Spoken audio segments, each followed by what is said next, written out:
Buenas noches, gracias por brindarnos el honor de su sintonía en este lunes, donde hoy el caso Teuchitlán fue punto central de la mañanera. Se dieron actualizaciones por parte del secretario de Seguridad y la presidenta Claudia Sheinbaum.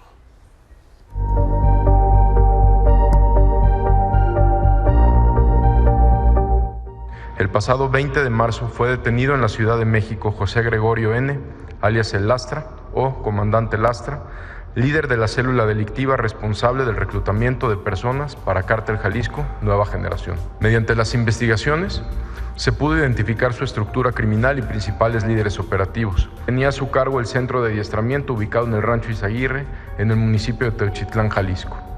Utilizaba principalmente redes sociales para ofrecer oportunidades laborales falsas mediante engaños, además de usar grupos cerrados donde se mencionaban las actividades delictivas. Algunas de estas publicaciones referían ofertas de trabajo para la organización criminal y ofrecían un puesto como guardias de seguridad con un pago de 4,000 a 12,000 pesos semanales. Los interesados eran citados en distintas centrales de autobuses, desde donde eran trasladados al centro de adiestramiento en el Rancho Izaguirre. Ya en el rancho, el adoctrinamiento consistía en el manejo de armas de fuego y acondicionamiento físico. El entrenamiento tenía aproximadamente un mes de duración, tiempo en el que permanecían incomunicados. Dependiendo de las aptitudes, a los reclutas se les otorgaba un puesto dentro de la organización y asimismo eran asignados a distintas entidades para incrementar el estado de fuerza de la organización delictiva. Llegaron a privar de la vida a personas que se resistían a recibir el adiestramiento o bien intentaban escapar del lugar, así como golpearlos y someterlos a algún tipo de tortura. El 10 de marzo del presente año se reunió con Gonzalo N. en Puerto Vallarta, Jalisco, donde recibió la orden de terminar las actividades de adiestramiento. Esta detención aportará elementos esenciales en las investigaciones que desarrolla la Fiscalía General de la República. Nosotros tenemos la responsabilidad como gobierno de atender el problema de la desaparición y la estamos atendiendo y la vamos a seguir atendiendo. Hasta ahora quien sigue teniendo ese predio en custodia es la Fiscalía del Estado de Jalisco. Nosotros hemos pedido a la Fiscalía General de la República que atraiga el caso. Si hay ahí restos humanos o no, no lo tiene que decir la Fiscalía y tiene que salir la verdad. ¿Qué sabemos hasta ahora? Lo que informó el día de hoy el secretario. Omar, a ver si puedes repetir lo que informaste. Sobre el predio, sobre el Rancho Izaguirre, también tenemos confirmado que era un centro de adiestramiento. Al momento, repito, no hay un indicio que haya sido un campo de exterminio, como lo mencionaron, sino un centro de adiestramiento.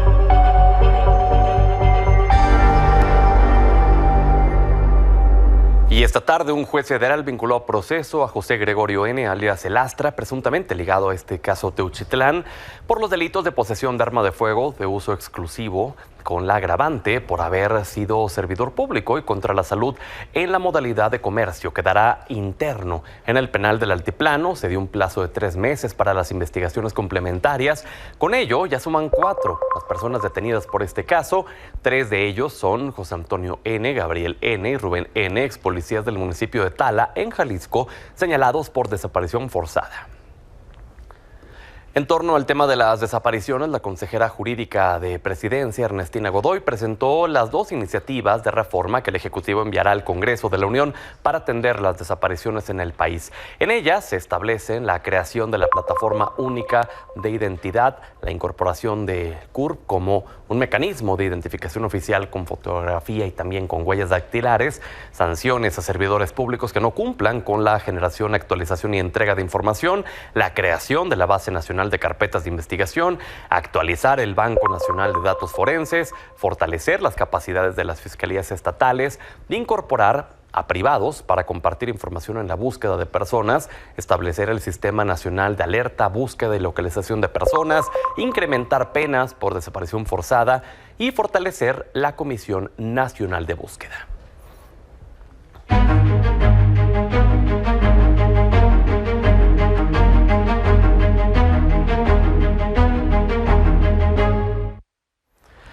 Y este domingo Puebla celebró elecciones extraordinarias en 4 de sus municipios. El PREP ya contabilizó el 100% de los votos y según los resultados, Morena es ganador en 3 municipios, mientras que el PAN ganó en uno de ellos. En Ayotoxco de Guerrero por Morena y Nueva Alianza, Alicia Guerrero, obtuvo el 46.06% frente a Javier Becerril del Partido Verde y el PT con el 44.73% de la votación. En Chignahuapan, Juan Rivera de Morena, Nueva Alianza y Fuerza México ganó con un 49.03%, mientras que Yasmín Medina de Movimiento Ciudadano quedó en segundo lugar con 34.10% de los votos. En Ciutetelco, Baltasar Narciso de Morena, PT y Nueva Alianza ganó la votación con 48.15% y Germán Hilario Cano de MC obtuvo el 40.20%. Y en Venustiano Carranza, el PAN se llevó este municipio ya con Marco Antonio Valencia como ganador con el 53.71% en contra del segundo lugar, que fue Ernesto García Rodríguez de esta alianza de Morena, PT, Verde, con el 41.64% de los sufragios. Ante esto, el Comité Ejecutivo Nacional de Morena celebró el triunfo obtenido en los municipios donde sus representantes registraron una amplia ventaja sobre la oposición. A través de un comunicado también dieron a conocer que mientras el PRI se encuentra en último lugar, incluso por debajo de los partidos locales, Morena encabeza la preferencia del voto, mostrando que el poblano dejó clara su voluntad en estas elecciones. ¿Qué nos espera en la agenda legislativa para esta semana? Fernando Damián desde la Cámara de Diputados. Cuéntanos, buenas noches. ¿Qué tal, Pedro? Buenas noches, te saludo con gusto. Pues efectivamente todo listo para que el Pleno de la Cámara de Diputados discuta y vote el día de mañana el dictamen para desechar o en su caso admitir la solicitud de desafuero presentada por la Fiscalía de Morelos contra el legislador morenista Cuauhtémoc Blanco, acusado de violación en grado de tentativa contra su media hermana Nidia Fabiola. Todo esto se da, sin embargo, en medio de una rebelión de diputadas de Morena que están convocando a rechazar este proyecto, este dictamen de la sección instructora y dar paso a iniciar el juicio de procedencia contra su correligionario Cuauhtémoc Blanco. Ellos acusan ciertas presiones, sin embargo, el coordinador de Morena aquí en la Cámara de Diputados, Ricardo Monreal, negó categóricamente que exista esta coerción. Vamos a escucharlo. Cada uno tiene su propio criterio. No hay coerción en contra de él. Adicionalmente, la Junta de Coordinación Política aquí en el Palacio de San Lázaro rechazó por mayoría la propuesta opositora de crear una comisión especial en materia de desapariciones forzadas y búsqueda y localización de personas desaparecidas. Esto pues con el voto mayoritario de Morena y aliados, que estimó que la Comisión de Justicia se puede encargar de esa tarea. Finalmente, Pedro, comentarte que esta semana el Pleno Cameral también discutirá las nuevas leyes en materia de seguridad, investigación e inteligencia propuestas por la presidenta Claudia Sheinbaum y que a juicio de la oposición representan pues un riesgo latente por la concentración de datos personales e incluso datos biométricos de las personas en un registro de telefonía celular. Pedro, parte de la agenda semanal aquí en la Cámara de Diputados. Gracias, Fer, al pendiente. Buenas noches. Hasta pronto, buenas noches. ¿Y cuál es la agenda para esta semana en el Senado de la República? Liliana Padilla, cuéntanos. Buenas noches. ¿Qué tal, Pedro? Muy buenas noches, te saludo con gusto. Y pues bueno, en la agenda legislativa de esta semana en el Senado, por principio de cuentas, habrá que ver si las iniciativas de la presidenta Claudia Sheinbaum en materia de desapariciones y que hoy precisó la consejera jurídica Ernestina Godoy respecto a este tema, llegarán como Cámara de Origen al Senado o serán enviadas a la Cámara de Diputados. Hay que recordar que el presidente del Senado, Gerardo Fernández Noroña, había pedido mano en estas iniciativas, toda vez que ya prácticamente al término de este periodo ordinario están ya sin temas y sin iniciativas o dictámenes pendientes. Pero también, Pedro, el jueves pasado la sesión fue suspendida por falta de quórum debido a que en ese momento se discutía un punto de acuerdo presentado por el PAN para la creación de una comisión interdisciplinaria que investigara el caso Teuchitlán. Esto provocó que Morena y sus aliados abandonaran el salón de plenos y se quedara esta sesión sin quórum. Ya hoy el Partido Acción Nacional y el PRI, que ya también se sumó, pidieron que mañana la sesión ordinaria inicie con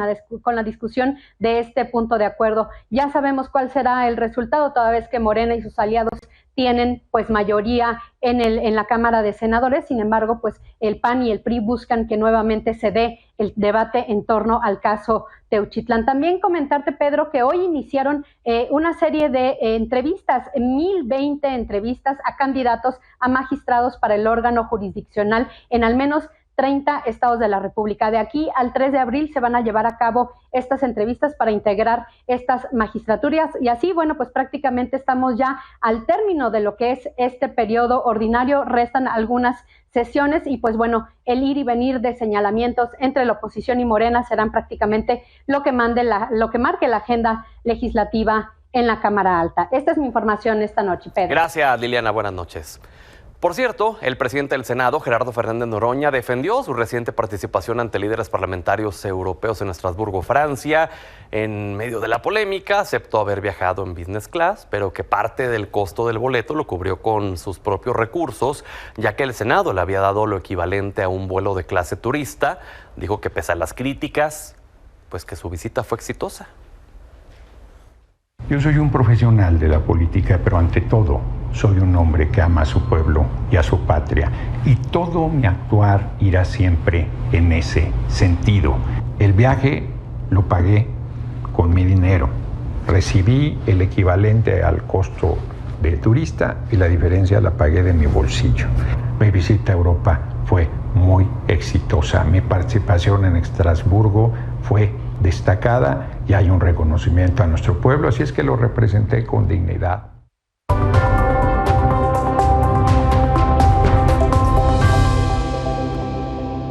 Hablemos de la actualización que se dio a conocer hoy respecto al caso del rancho Izaguirre.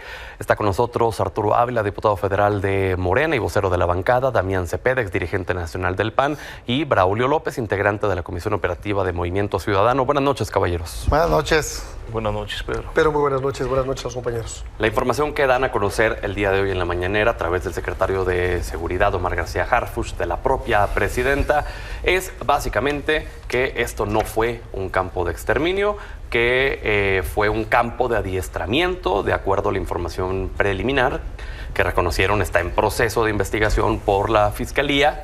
Y llamó la atención un dato que dijo Omar García Harfuch ante la detención de alias El Astra, que él confesó que en ese lugar se recluían durante un mes aproximadamente, acondicionamiento físico, acondicionamiento del uso de armas, pero que a quienes intentaban escapar los mataban. Entonces, ¿qué análisis podemos ir obteniendo a partir de esta actualización y partiendo también de lo que tuvimos la semana pasada, esta visita, este recorrido que se dio con periodistas, con madres buscadoras? Arturo. Lo primero que yo diría, Pedro, me parece que la respuesta del gobierno federal ha sido rápida y efectiva, dinámica y efectiva.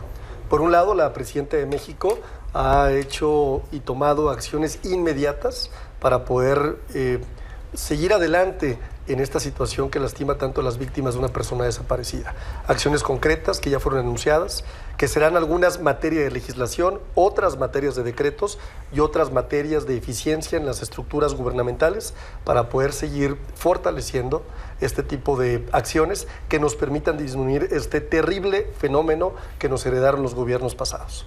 Lo segundo que me parece muy relevante es también la rapidez con la que la autoridad, con la que la Secretaría de Seguridad Pública, en un operativo encabezado por el Ejército Mexicano, logra detener a las personas involucradas y responsables de captar o de reclutar gente para este campo de adiestramiento. Efectivamente, se detectaron una red de personas, 4 personas para ser específicos, que ya fueron detenidos, encabezadas por este personaje José Gregorio N. Este personaje efectivamente tenía la labor de tratar de reclutar con engaños a distintas personas. Se detectaron 39 páginas de reclutamiento que ya fueron desmanteladas, y estas páginas de reclutamiento efectivamente llevaban a las personas, las adiestraban, y había efectivamente homicidios de las personas que no colaboraban con el crimen organizado. Acá la pregunta es dónde están esos cuerpos también, ¿no? Sí, claro, por supuesto, y es un tema que hay que seguir adelante, seguir con la investigación y seguir trabajando para esclarecer los hechos de una terrible realidad del estado de Jalisco, de una terrible realidad de una entidad que tiene el mayor número de desaparecidos de todo el país, de una terrible realidad de una crisis muy importante que está en todo nuestro país. Pero también. No es solamente la punta del iceberg, vaya, no es solo uno de los pocos casos que se llegan a ejemplificar de los tantos que hay alrededor de todo el país, Sin en duda, todos los estados. Sin duda debe haber, si el 53% de los homicidios dolosos que están directamente vinculados con los desaparecidos, directamente vinculados, ¿y por qué? Porque las actividades tienen que ver con actividades criminales, están en 7 estados de la República, pues podemos prever, por supuesto, que en Guanajuato, por ejemplo, que es la entidad número 1 con homicidios dolosos, pues seguramente tendremos un número importante de desaparecidos. Bueno, de Jalisco no se diga, Jalisco dejó de reportar incluso la cantidad de desaparecidos que tiene en su estado. Tamaulipas. Tiene una crisis forense. Michoacán, Tamaulipas, ¿no? Que también son entidades gobernadas por Morena. Y yo por eso siempre digo en estas mesas, ojo, aquí hay corresponsabilidad, aquí hay un problema y hay que entrarle con mucha seriedad.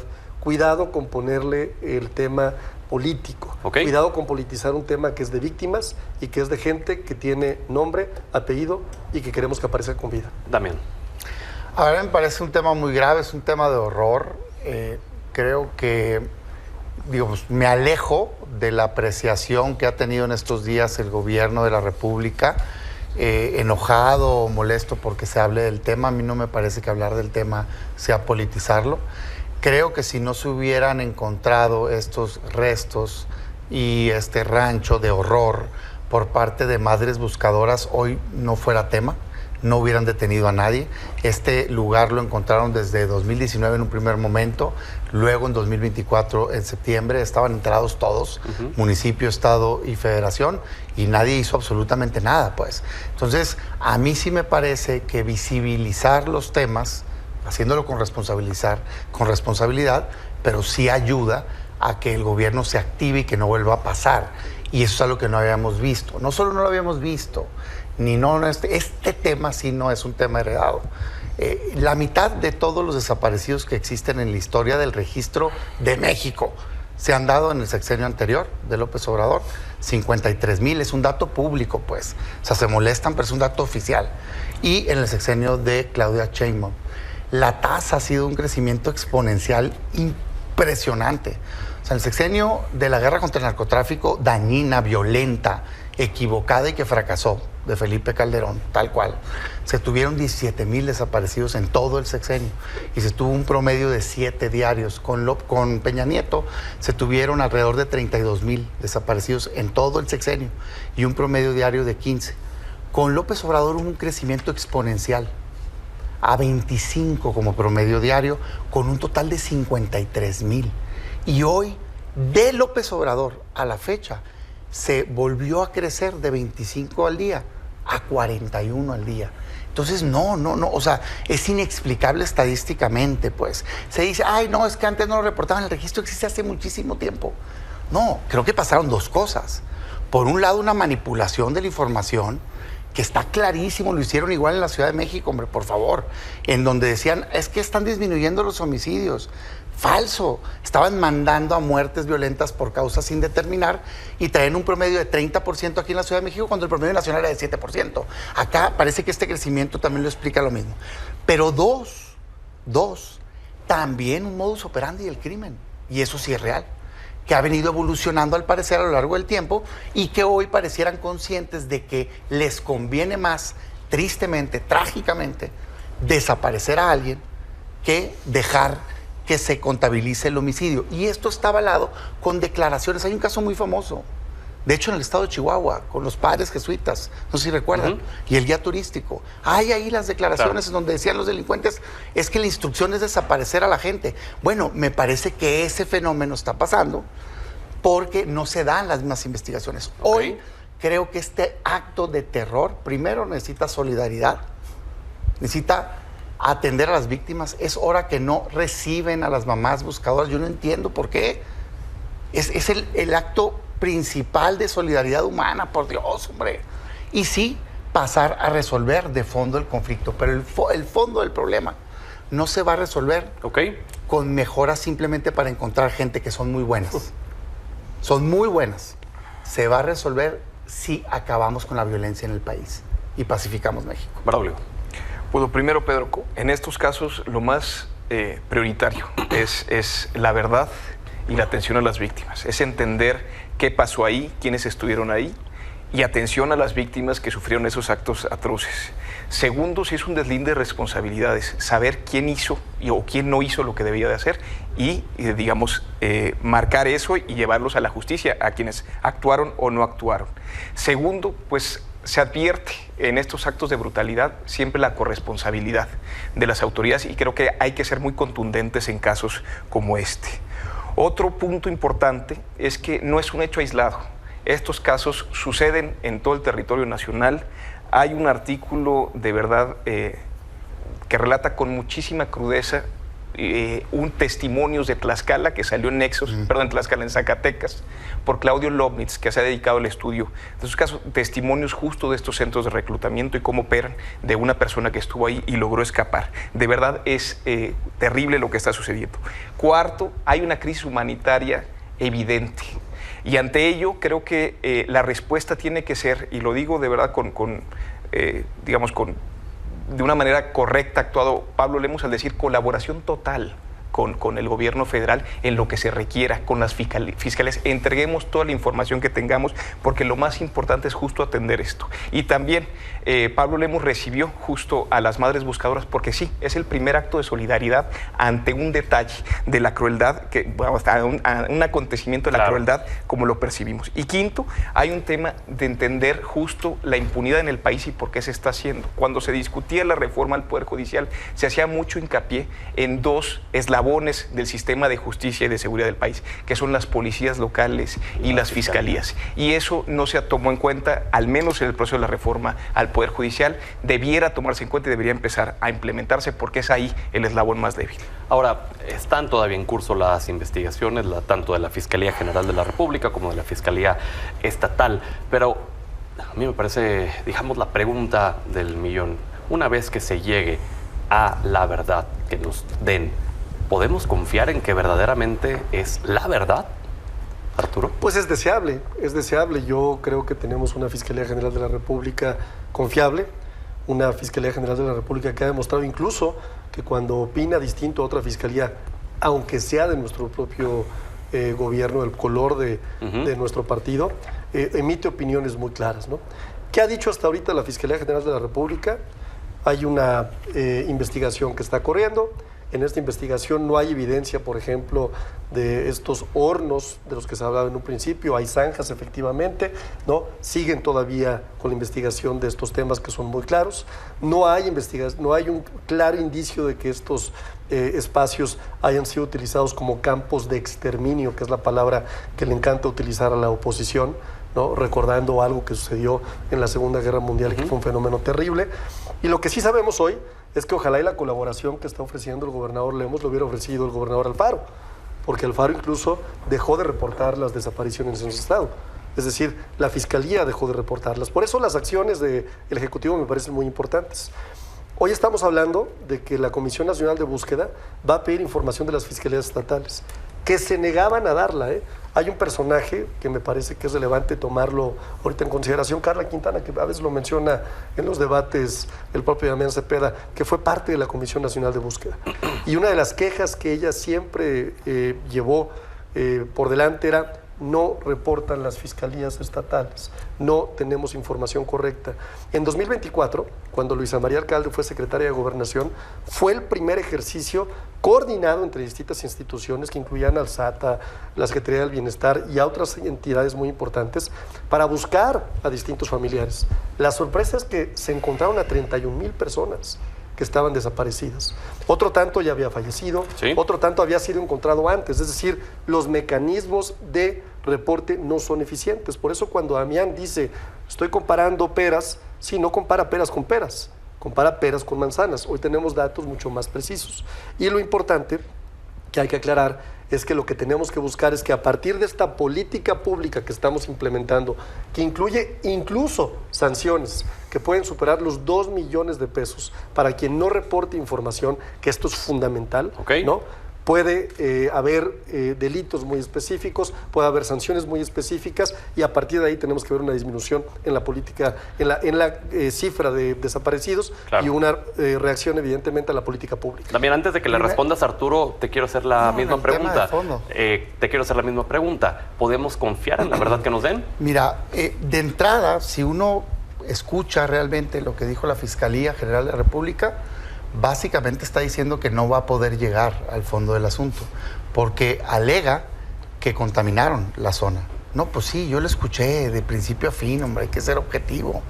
Y creo que algunos interpretaron como, híjole, ¿cómo? Está diciendo, es que no cuidaron la cadena de custodia, es que dejaron abandonado el lugar. De hecho, habla, se los digo tal cual, porque vean que lo revisé, habla de que unos carros asegurados hasta se los habían robado y cuestiones de esa naturaleza. Entonces, pues está dejando entrever, creo yo, meses después de, oigan, pues lo vamos a intentar, pero no tenemos garantía de qué pasó con esos lugares. Tan no se tienen que las madres buscadoras después entraron pues a ese rancho, pues tal cual. Y salieron diciendo mostraron videos de restos, zanjas abiertas que después en la visita hoy están diciendo que unas están tapadas. Entonces sí está todo eso. Yo por eso cuando pasó el suceso, lo que decía es lo recomendable en estos casos es que el gobierno sea lo más transparente posible y que se deje acompañar por un comité de expertos internacionales. ¿Les suena conocido eso? Fue una propuesta que se hizo por las organizaciones de la sociedad civil y la oposición cuando el caso Ayotzinapa. Claro. Pues claro, acompáñate de personas que te den credibilidad y muéstrate abierto completamente. 2, me parece que tiene que haber responsabilidades. Y responsabilidades de todos los niveles. Porque la Guardia Nacional estuvo enterada. Y no se pueden descargar diciendo, pero es que se quedaron a cargo a nivel local. ¿Cómo? No, que no era crimen organizado. O sea, tienen un centro de adiestramiento y asumes que no es crimen organizado como para que no te competa, por favor, pues, ¿no? A nivel local, estatal y a nivel municipal, porque es impensable que eso operara así si no se tenía resultados. 3, hay 5,000 fosas en la historia de México encontradas en distintos sexenios. Claro que es un problema nacional enorme, hombre, por favor. El principal estado en efectos con desapariciones en volumen es Jalisco, más no es en donde se están dando los incrementos inexplicables de este nuevo sexenio. ¿Sabes dónde son esos? ¿Dónde? Ciudad de México, Estado de México, Puebla y Sinaloa. Todos gobernados por un mismo partido político. Y por último, yo noto que molesta mucho que si el término, ¿no? Para mí es una escena de horror que existe un lugar en México en donde, en contra de su voluntad en muchos casos, y otros voluntarios, pero en contra de su voluntad, engañados, mexicanos vayan a ser entrenados para ser sicarios y que si no se portan bien los maten. Llámenle como quieran. Es una escena de horror que no debe de pasar y que tenemos que combatir. Por último, el registro. Perdón. No solo no lo quisieron corregir, pues si el problema por el que salió la titular de la Comisión Nacional de Búsquedas fue porque no dejó que lo manipularan. Si el enojo del sexenio de López Obrador era que estaban tan altas las desapariciones que iba a pasar a la historia como el sexenio con mayor desaparición, y lo que quiso hacer con ese censo es minimizar y desaparecer desaparecidos, pero la presión social no lo permitió. Entonces, no, por favor, hombre, estamos años luz de donde deberíamos de estar. Braulio. Creo que es importante, Pedro, no solo buscar la verdad en este caso, que ojalá se haga, porque de verdad, con estos actos de brutalidad... ¿Crees que se pueda llegar a esa verdad? ¿Que podemos confiar en la verdad que nos den? Coincido con Damián Cepeda en cómo hizo la declaración de prensa el fiscal. Pareciera que no se puede lograr. Y también justo este deslinde creo que no es pertinente. El decir, esto no le tocaba a la Fiscalía General de la República en su investigación. Cuando es delincuencia organizada, cuando encontraron a gente privada de su libertad, es decir, secuestrada, cuando encontraron un asesinato y detuvieron a más de 10 personas, pues entra en el tipo penal de delincuencia organizada y es una responsabilidad de la Fiscalía General de la República. Pero más allá de esto, yo creo que justo es el esquema de colaboración, porque es innegable que es un tema nacional, que hay responsabilidad de las autoridades de todos los niveles de gobierno y hay que buscar quedar. Pero no solo es la verdad, Pedro, es cómo hacemos para que esto no se repita, garantías de no repetición, y creo que ahí empiezan las propuestas y ver qué hacer. Desde la campaña se proponía desde Movimiento Ciudadano, Maínez, la autonomía de la Comisión Especial de Atención a Víctimas, de la Comisión Nacional de Búsqueda. La Comisión Nacional de Búsqueda tiene un presupuesto muy bajo y no se habla de las comisiones nacionales, comisiones estatales de búsqueda. De hecho, la que más presupuesto destina es Jalisco y de todos modos es ineficiente por la cantidad de personas desaparecidas en este país y la dificultad justo que lleva las labores de búsqueda. También incluir a las víctimas en los órganos de decisión de las comisiones, por ejemplo, en la Comisión de Derechos Humanos, que ha sido una gran ausente dentro de todo este debate. La cooperación internacional es pertinente en estos casos y sí, este esquema de base de datos necesaria, digamos, a nivel nacional, y el tema de fiscalías y policías locales. El tema de la justicia y la impunidad, se les dijo miles de veces, no es un tema de jueces, es un tema de los casos que llegan a los jueces y eso le toca a las fiscalías y a las policías locales. Vamos con una conclusión cada quien, por favor, 30 segundos, Arturo. Sí, yo me quedo muy contento con las acciones que está tomando el gobierno federal, plataforma única de identidad, que nos va a ayudar a poder generar una vinculación del CURP con todas las plataformas.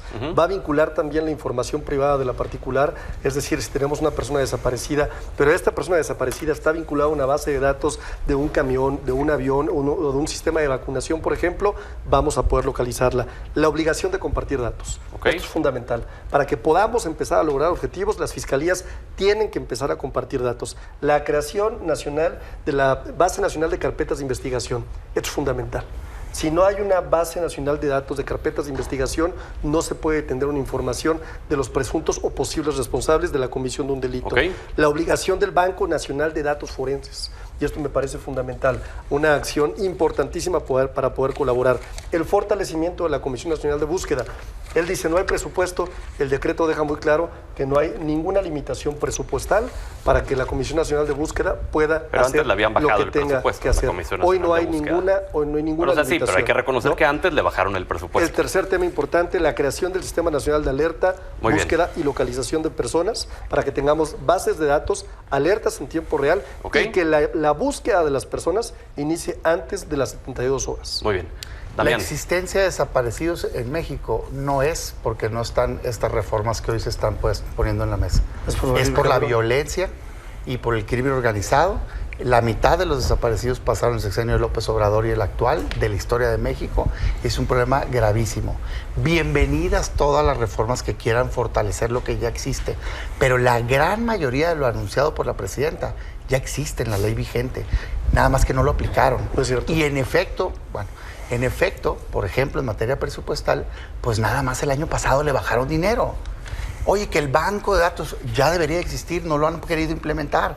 La obligación de coordinarse las bases de datos, te informo que existe una ley general vigente del Sistema Nacional de Seguridad Pública que establece ya, hombre, la obligación de compartir información. ¿Se puede fortalecer? Sí. Qué bueno, bienvenidas a esas iniciativas. Pero el problema de fondo va a ser, necesitamos pacificar México. Necesitamos desarticular el crimen organizado, necesitamos acabar con la violencia y sobre todo necesitan tener solidaridad humana, hombre, atender a las víctimas. Las víctimas son los familiares y las personas desaparecidas, no es el gobierno ni Morena. El cinismo, ¿no? Porque ellos ya gobernaron no y nunca el gobierno ni Morena. Es el cinismo. 7 desaparecidos en promedio diario contra 41. Es importante ver, Pedro, con datos falsos de ellos, que ante cada tragedia nueva en este país, la verdad es una demostración del fracaso de la clase política. Y justo el enfrentar esto con seriedad, con institucionalidad, con perspectiva de Estado, es lo que nos va a cambiar. No es un tema de fue culpa de Calderón, fue culpa de Peña Nieto, fue culpa de Andrés Manuel. La verdad, hay que pasar a un tema de colaboración institucional, entender quién es el enemigo del Estado mexicano, es la delincuencia organizada, y hay que enfrentarla con toda valentía, con toda responsabilidad y con toda, colaboración. Caballeros, gracias. Seguimos platicando la siguiente semana. Pausa, regresamos.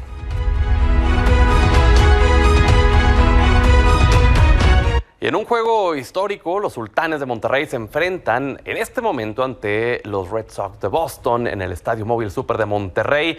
Aarón Hernández, cuéntanos cómo se vive el ambiente por allá. ¿Qué pasa, mi estimado Pedro Gamboa? Te mando un cordial saludo desde el Estadio Móvil Super. Básicamente ya hace unos instantes se acaba de cantar play ball de este primer juego de la serie de pretemporada internacional entre los Red Sox ante los Sultanes de Monterrey.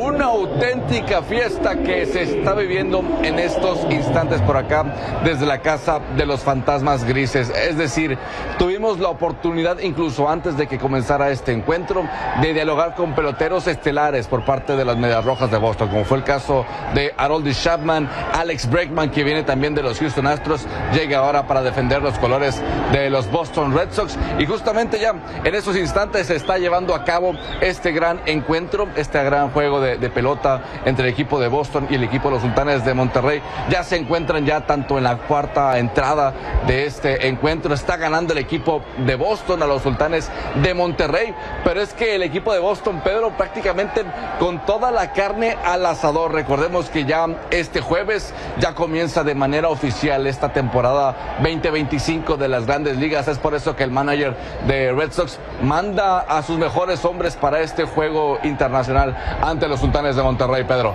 Qué envidia, caray, qué ganas de estar por allá con toda la emoción que además el Estadio Móvil Super de Sultanes tiene como particularidad un ambiente familiar, un ambiente en donde incluso aunque no sepas tanto del béisbol, te diviertes, te la pasas a todo dar con tu familia, con tu pareja, con quien vayas o hasta solo, caray. Entonces, disfruta tú que puedes, Aarón, y las miles de personas que se dieron cita en este juego tan importante. Ahí manténnos al tanto del marcador y ya regresaremos contigo para que nos platiques el final, Aarón. Gracias. Perfecto, Pedro. Buenas noches, acá estaremos. Vamos a la pausa y ya regresamos.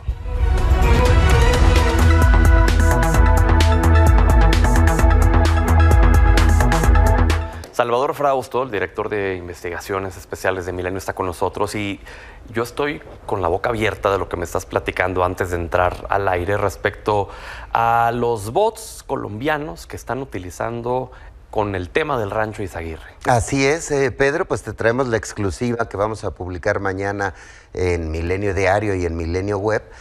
Medimos con herramientas de inteligencia artificial qué está pasando con la discusión, sobre todo en Twitter, ahora X, sobre el Rancho Izaguirre. Resulta que por lo menos 200,000 usuarios de redes sociales son bots, es decir, falsos usuarios. Quienes están indignados, digamos, por lo que sucede. Exactamente, son los que ponen estas etiquetas de narcopresidenta Sheinbaum y narcoexpresidente AMLO. Lo medimos con los robots de inteligencia artificial y vemos que solo el 41.5% de la conversación es de usuarios mexicanos. Sin embargo, 6 de cada 10 usuarios que hablan en Twitter son de otros países. Casi el 33% son colombianos y entonces nos metimos a rascarle, a analizar de fondo ¿por qué hay tantos usuarios de origen colombiano en esta conversación que es nacional? ¿Y por qué? Y resulta que bajaron los precios en marzo en las tiendas virtuales que venden bots, que te venden, si tú quieres poner tweets, retweets, comentarios o comprar seguidores. Resulta que en México hoy en día te cuesta un tweet o un retweet en $1. En España te cuesta eso mismo 80 centavos. En una tienda de Argentina 79 centavos, pero con los descuentos colombianos de este mes cuestan 65 centavos. Entonces lanzaron y compraron una gran cantidad de granjas de bots. Lo pudimos determinar a partir de 3 herramientas de inteligencia artificial que coinciden que fueron adquiridos estos supuestos usuarios que han animado el descontento, la agitación social del tema del Rancho Izaguirre a partir de falsos comentarios. Oye, Pedro. Y te preguntaba que si esto es de dark web o es ya algo abierto, así nada más que googleas. En el pasado era un asunto de dark web, ahora es totalmente abierto. Las tiendas te dicen, usted quiere comprar seguidores, quiere comprar tweets, retweets. Este es el precio, por 50, por 100, por paquetes de 500 o de 1000, depende de lo que cada quien quiera comprar. Nada más te agregaría un dato. Medimos la popularidad de la presidenta Claudia Sheinbaum, no ha bajado nada en 2 meses. otra vez estas campañas no le hicieron ningún efecto a la presidenta Claudia Sheinbaum. Mantiene 75% de aprobación, López Obrador 70%, y llama la atención que el Gabinete de Seguridad trae altos niveles de aprobación. El secretario de la Marina 70%, el de la Defensa Ricardo Trevilla 70% y Omar García Harfuch 65%. ¿Y esto con qué se midió? Se midió con herramientas de inteligencia artificial que son las que nos han dado en el pasado los resultados tan precisos como las encuestas más acertadas. Caray, Salvador, mañana no nos perdemos la publicación. Mañana de estos todos datos. los detalles. Gracias y gracias a usted por habernos brindado el honor de su sintonía. Hasta mañana.